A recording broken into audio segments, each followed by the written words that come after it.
Hello, everybody. Welcome back to the wave, or whenever you're watching this, it's most likely at the end of the wave. But anyway, welcome back to this segment that me and Miss D Santiago star in. So, Miss D, welcome back to the segment. We're stars, Bronson. We're stars. Thank you. Very happy to be here, and good morning, everyone. So, this new segment that we're going to start inside of the segment is called Questions with the SRO. Could you explain that? Sure, absolutely.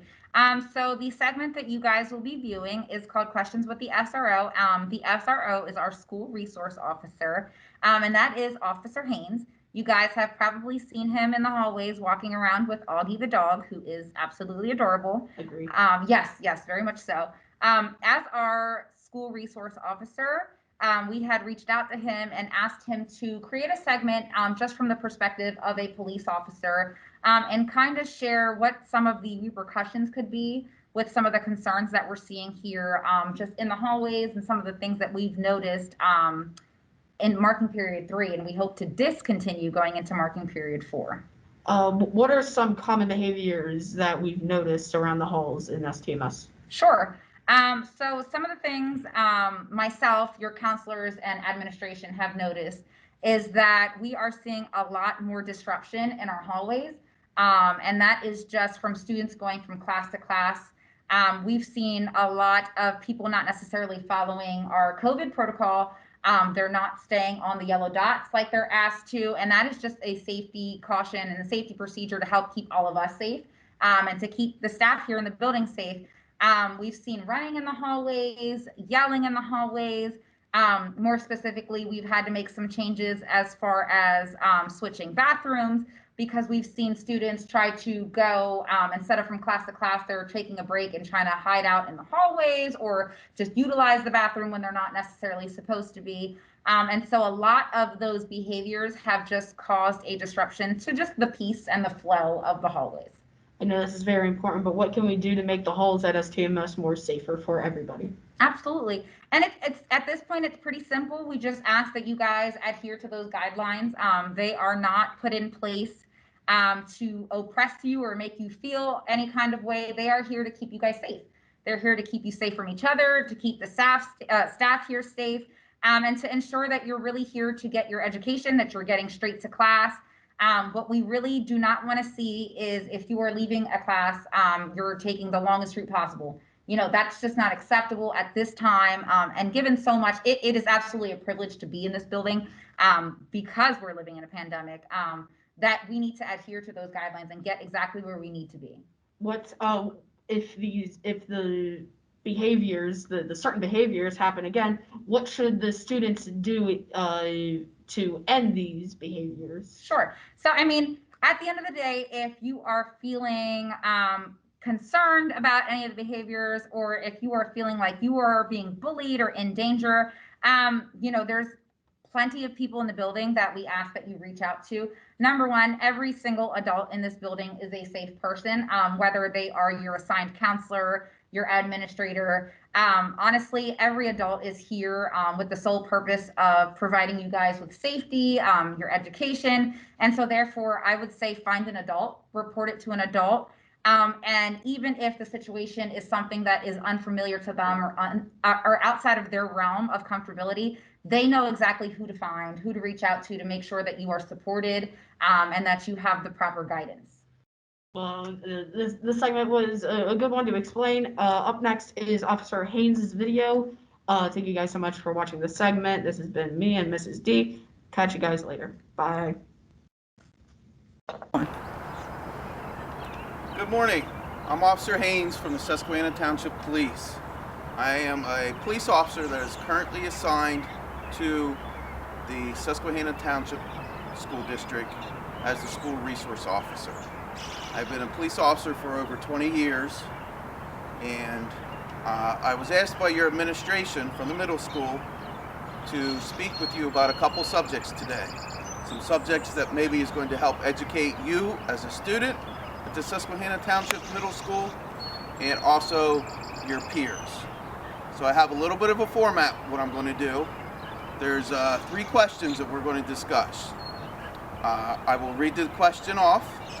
I will read the applicable law that determines if that is a violation of law or if it's okay to do so. And then I'll break it down a little further to where it is current day examples where this might apply. So let's start off and let's try to make this very simple.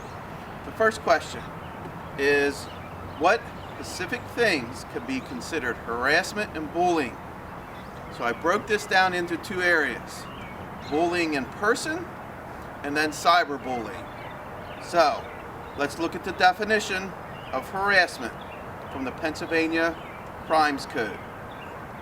From section 2709, it states, a person who commits the crime of harassment when, with intent to harass, annoy, or alarm another, a person does one of the 6 following things. He strikes, shoves, kicks, or otherwise subjects another person to physical contact, or attempts to threaten to do the same. 2, follows another person in or about a public place. 3, engages in a course of conduct or repeatedly commits acts which serve no legitimate purpose. And 4, communicates to or about such other person any lewd, threatening, or obscene words, language, drawings, or characters. Communicates repeatedly in an anonymous manner. That was number 5. And number 6, communicates repeatedly at extremely inconvenient hours. So let's break this down into simple terms. So if you're a student and you engage in fist fighting or slapping another student, that is considered a violation of harassment. If you follow another student around the school building or anywhere else and they ask you not to, that is considered harassment. If you participate in any actions which can annoy another student, that is harassment. And lastly, name calling, picture drawing of another student, or any other action to intent to annoy or alarm can be a violation of this section. So that is what is harassment or bullying in person. So that if you recall, I broke that down also into cyber harassment. The question here is, can charges be pressed against kids who participate in cyberbullying, more or less the use of electronics? So, we're going to stay in the Pennsylvania Crimes Code, section 2709, subsection A1. Cyber harassment of a child. A person commits the crime of cyber harassment of a child with intent to harass, annoy, alarm another person, or continuing in a course of conduct of making any of the following electronic means directly to a child or by publication through electronic social media services by 2 different ways: by saying seriously disparaging statements or opinions about the child's physical characteristics, sexuality, sexual activity, mental or physical capacities or conditions. Or number 2, they say that they want to inflict harm. So breaking this down into simple terms, examples: if any student uses any type of electronic means to harass another student, such as a name calling, threatening them, or making fun of them for whatever reason, this is normally done through a social media or app. This is a violation of cyber harassment of a child. And one of the things that I, as a child, was always told by my parents is a good principle to remember: to always treat others just as the way that you would want to be treated. So, question number 3. Can students get in trouble for sharing inappropriate pictures or videos to their friends? So, the law that applies to this comes again from the Pennsylvania Crimes Code, section 33, corrections. The section is 3131, unlawful dissemination of an intimate image. This is defined as when a person commits the offense from this crime, they are distributing unlawful dissemination imminent image with the intent to harass, annoy, alarm a current or former sexual or intimate partner.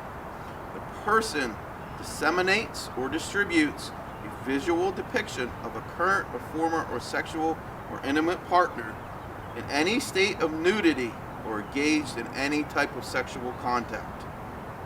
So, there's a second section from section 6321 of the PA Crimes Code. Transmission of sexually explicit images by a minor. So, breaking this down, a minor commits a summary offense when they knowingly transmits, distributes, publishes, or disseminates any electronic communication containing a sexually explicit image of himself, or 2, knowingly or possesses a sexually image of a minor who is 12 years of age or older. Perfect example of this is any type of pornography, especially of juveniles. And sharing of these images are illegal. Also, if you would have a picture of any other student who may be in any type of undress, that is illegal, and that is something that a crime that you could be charged for. So, we talked about 3 different things today. Remember, harassment in person, harassment through the internet or cyberbullying, and distributing of intimate pictures is illegal.